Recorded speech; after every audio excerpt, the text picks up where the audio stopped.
আনা যাবে না। যে যত প্রকার অপরাধী করুক না কেন, যে যত প্রকার পাপের কাজ করুক না কেন, আল্লাহর হাবিব সাল্লাল্লাহু আলাইহি ওয়াসাল্লাম বলেন, যে ব্যক্তি নাকি দান করবে, সদকা করবে, এই দান সদকার কারণেও আল্লাহ পাক রব্বুল আলামিন তার অপরাধ মোচন করে দিবেন।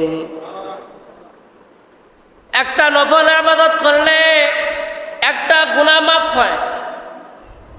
আল্লাহর নবী বলেন, মানুষ যখন গুনাহ করে ফেলে তখন দিলের মধ্যে একটা কালো দাগ পড়ে যায়। আবার যখন মানুষ একটা নেকি করে তাহলে তারপর ওই কালো দাগটা আবার তার থেকে মুছে যায়। আবার যখন গুনাহ করে তখন আবার কালো দাগ পড়ে, আবার যখন নেকির কাজ করে তখন আবার এই কালো দাগটা মুছে যায়। এইরকম ভাবে চলতে থাকে।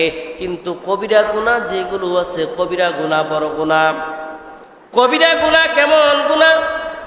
আল্লাহকে ছাড়া অন্য কেউ সন্তান দিতে পারে, আল্লাহকে ছাড়া অন্য কেউ রিজিক দিতে পারে, আল্লাহকে ছাড়া অন্য কেউ আল্লাহর সমপরিমাণ ক্ষমতা রাখতে পারে, এমন বিশ্বাস, এমন ভালোবাসা যার ভিতরে আছে সে কবিরা গুনাহ করে।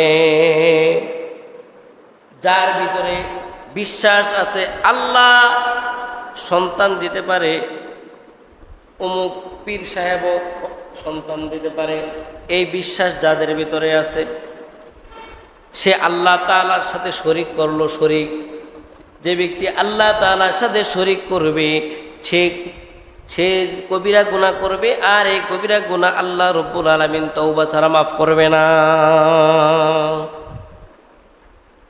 আল্লাহ হলো সর্বশক্তিমান। আল্লাহ তাআলার চেয়ে বড় শক্তিমান কেউ আছে? কেউ আছে? কেউ নাই।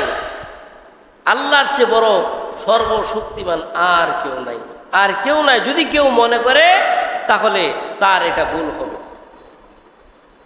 বড় ভুল হবে এবং কবিরা গুনাহ হবে। যেই কবিরা গুনাহটা দিল থেকে তওবা না করলে আল্লাহ পাক রব্বুল আলামিন মাফ করবে না। আমাদের সমাজের মধ্যে এমন মানুষের অভাব নাই, এমন মানুষের অভাব নাই।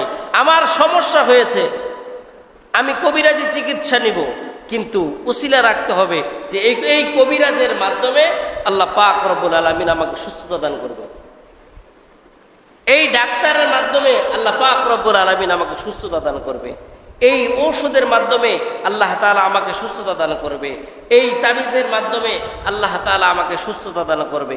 যদি আমি মনে করি যে এই তাবিজই আমাকে রক্ষণাবেক্ষণ করবে, এই তাবিজই আমাকে বাঁচাবে, এই ঔষধটাই আমাকে বানাবে, তাহলে আল্লাহর থেকে বড় তাবিজকে বানায়